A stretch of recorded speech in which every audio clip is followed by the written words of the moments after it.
안녕하십니까? 비행영어의 이강희입니다. 자, 오늘 주제는요, 여객기, 대형 여객기 착륙 속도는 얼마나 될까? 이런 질문을 또 하시는 분이 있더라고요. 여러분들은 얼마 정도라고 생각하세요? 여기 지금 보잉 747 있잖아요. 이런 사람들이 가까이서 이렇게 봤을 때, 아니면 또 좀 멀리서 이렇게 좀 봤을 때, 대형 항공기가 접근할 때, 저거 그렇게 빠르게 가는 것 같지 않은데? 그렇죠? 이게 바로 이제 시각적 착시입니다.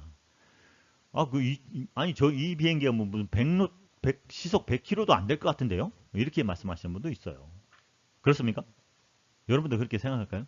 과연 이 같은 그 대형 여객기가 착륙할 때의 속도는 얼마나 될지, 이거 한번 알아보도록 하겠습니다. 물론 이것을 뭐, 교육적 차원에서 봤을 때 여기 그 랜딩 스피드라는 용어도 등장하고요. 그러죠? 그다음에 스톨 스피드도 알아야 됩니다. 스톨 스피드. 그러면 스톨과 관련된 크리티컬 앵글 오브 어택 이게 뭔가 이런 것도 다 연관이 있기 때문에 교육적 차원에서 우리가 한번 다뤄볼 만하다 해서 이렇게 주제를 선정을 했습니다. 한번 볼까요? 예를 들어서 보잉 A380이네요. A380의 속도는요. 대략적으로 그냥 130노트에서 150노트. 그죠?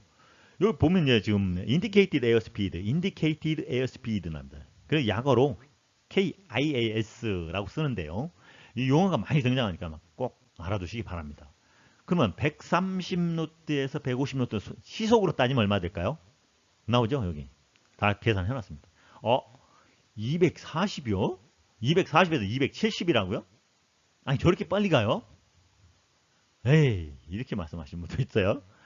근데 이때 그 항공기 대략적인 무게가 약 39만 1000kg입니다. 39만 1000kg이에요.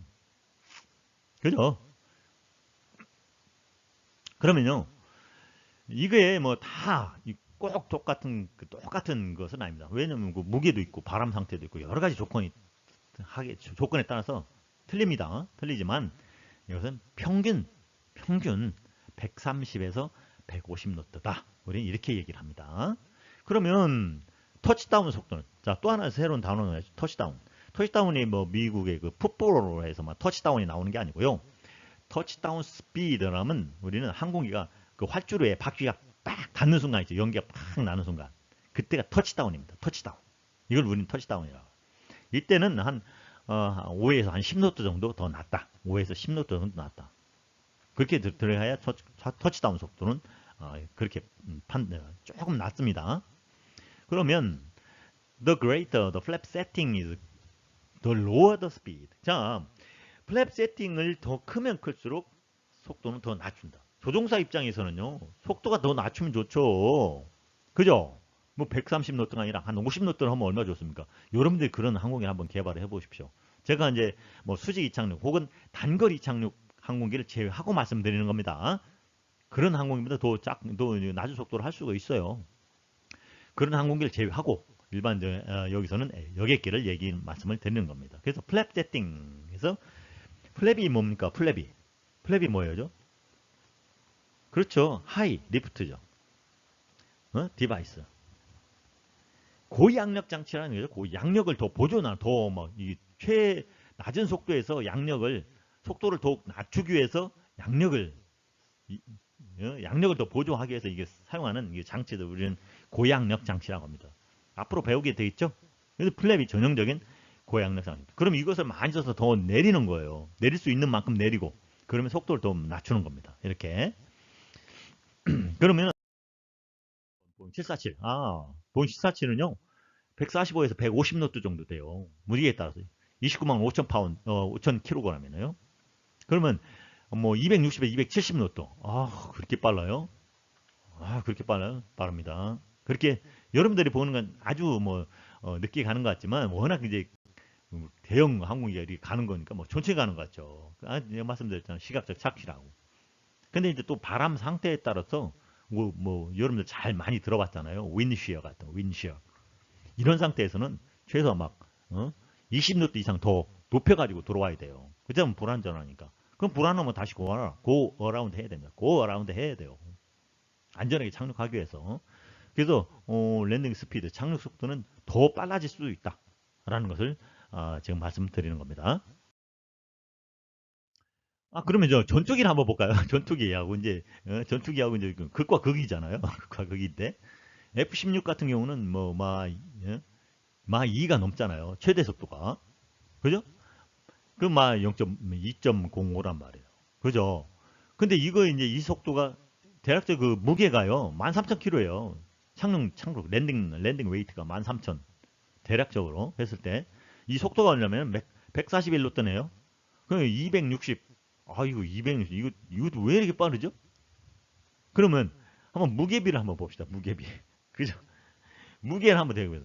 아니 39만 1000파운드하고 13,000kg하고 속도가 거의 같으네. 이런 결과가 나오잖아요. 왜 이렇게지? 왜 이렇게 돼? 이거 대략적으로 해도 뭐 한 30배 정도 되는데 왜? 그러면 이 날개가 그러면 결국 뭐 우리가 얘기하는 윙 에어리어가 날개 면적에 어떤 차이가 있느냐. 그다음에 날개가 받는 하중은 어느 정도 차이가 있느냐. 이런 걸 다 따져야 되는 거예요. 나중에 이거 다 한번 다룰 겁니다. 이런 거에 따라서 착륙 속도가 결정이 돼요. 다시 말해서 그 전투기는 그만큼 그 양력 성능이 떨어진다 이렇게 볼 수 있는 거죠. 양력 성능이 그만큼 떨어집니다. 그렇기 때문에 착륙 속도가 높을 수밖에 없어요. 자, 이것이 이제 그 마지막 착륙 단계에서 우리가 플레어라고 하는데 예를 들어서 뭐 이게 자세 변경. 여러분들 이게 그 비행기들이 이게 접근하는 거 보면 기수가 약간 낮아져 있어요. 그런 상태에서 접근하다가 어느 정도 이제 50피트 막 이렇게 떨어졌을 때 내려왔을 때 기수를 싹 들어줍니다. 기수를 들어줘야 돼요. 그렇지 않으면 착륙 사고가 발생하니까 기수를 싹 들어주는 그 조작을 우리는 플레어 이렇게 얘기합니다. 플레어. 새로운 용어가 등장했죠. 플레어 자세 변경 이렇게 해서 이렇게 뒷바퀴 먼저 착 하는데 전투기들은 통상 굉장히 높아요. 이게 왜? 이거 같은 경우도 랜딩 스피드하고 관련이 있습니다. 그죠? 그래서 랜딩 스피드는 based on the store speed. 여기 또 중요한 단어 store speed 나오는 store speed. 스토어이 스토어.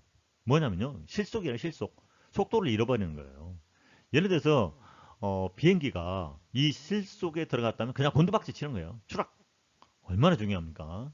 그러면 이 속도 이하로 떨어지면 절대로 안 돼요. 내려가면 절대로 안 되는 거예요. 어느 경우라도 이 속도 이하로 내려가면 안 돼요.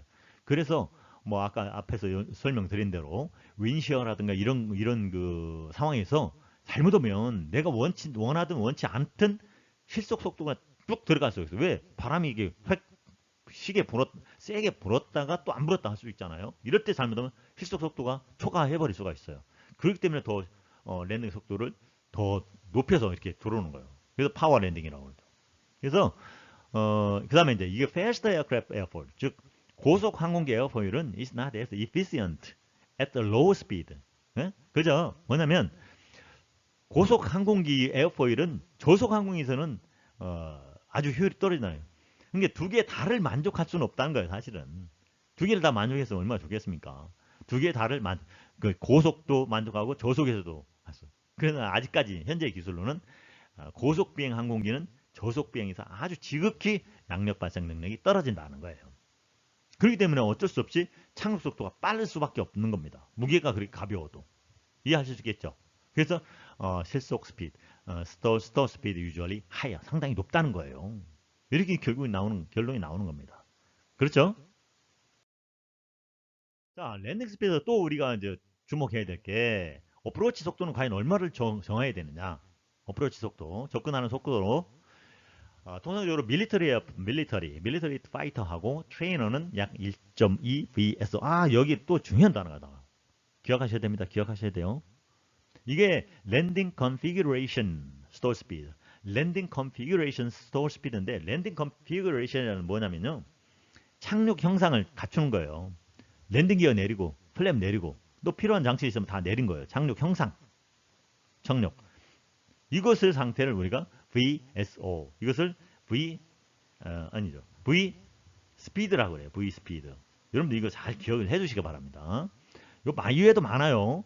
다만 VSO는 착륙할 때 착륙 형상에서의 속도는 어프로치 속도를 해야 되냐면 1.2를 곱해라. 이게 그 항공기의 적정 어프로치 스피드다. 이렇게 얘기를 하는 겁니다. 이해할 수 있겠죠? 그러면 에어라인은 경우는 1.23 정도를 적용하더라. 그럼 뭐 767, 757 같은 경우는 좀 1.3 좀 더 높네요. 그다음에 최신 뉴어 에어라인 같은 경우는 1.25에서 1.28. 그러면 라이트 에어플레인 같은 경우는 1.3 VSO를 적용하더라 하는 것이 적정 속도다. 이런 뜻입니다. 알겠죠? VSO. 앞으로 또 나올 거예요. 이런 것을 여러분들 잘 기억을 해주시기 바랍니다. 그러면 여러분들 직접 그 비행하게 될 세스나 1572, 172, 그뭐 DA 다이나몬드 20, PA28 같은 거 대략적으로 얼마나 될까요? 그죠? 여기 지금 좀 조사를 해놨습니다. 43, 47, 뭐 45, 47. 우리가 이거 통상적으로 시속으로 따지면 70km가 대부분 다 넘어요. 70km. 70km가 다 넘는 속도에서 여러분들은 플레어해서 딱 착지를 해야 됩니다. 그죠? 그다음 보면은 마지막으로 그러니까 이제 랜딩 스피드. stall is reduction입니다. 이 lift coefficient generated by the airfoil as angle of attack increase. 즉 받음각이 증가함에 따라서 에어포일에서 발생되는 양력 계수의 감소. 그죠? 스톨이라는 것은 즉 양력 계수의 감소라는 겁니다. 그러면 this occurs when the critical angle of attack of airfoil is exceeded. 즉 이것은 critical angle of attack을 초과했을 때 발생한다는 거예요. 그렇다면 실속은 뭐라고요? critical angle of attack를 초과했을 때이다 라고 우리가 결론을 할 수가 있죠. 그죠? 실속은 양력 계수의 감소라고 볼 수가 있고 또 언제 critical angle of attack을 초과했을 때 발생한다. 크리티컬 앵글 오브 어택은 지금 얼마나 되나? 대략적으로 약 15도 이상이 됐을 때 이런 크리티컬 앵글 오브 어택이다. 우리는 이렇게 얘기를 합니다. 그래서 이제 그 랜딩 스피드에서 여러 가지를 알아봤죠. 착륙 속도라든지 그다음에 어프로치 속도, 그다음에 실속, 스톨 스피드, 그다음에 크리티컬 앵글 오브 어택 아주 중요한 용어들이 몇 개 등장하고 있습니다. 이런 거 아주 앞으로도 계속 활용이 되니까 여러분들 잘 좀 기억해 주시기 바랍니다. 그래서 결론적으로 이거 비행기는요 최저 속도가 제한됩니다. 최저 속도. 그런데 헬리콥터는요. 헬리콥터는 최대 속도가 제한이 돼요. 좀 상반된 조건이죠. 이걸 한번 나중에 헬리콥터는 왜 최대 속도가 또 제한이 되는지 그거에 대해서 한번 알아봐요. 어떻습니까? 재밌으십니까? 좀 재미가 좀 있어야 돼요. 자, 비행연구는 여러분의 꿈과 희망을 응원합니다. 여러분 감사합니다.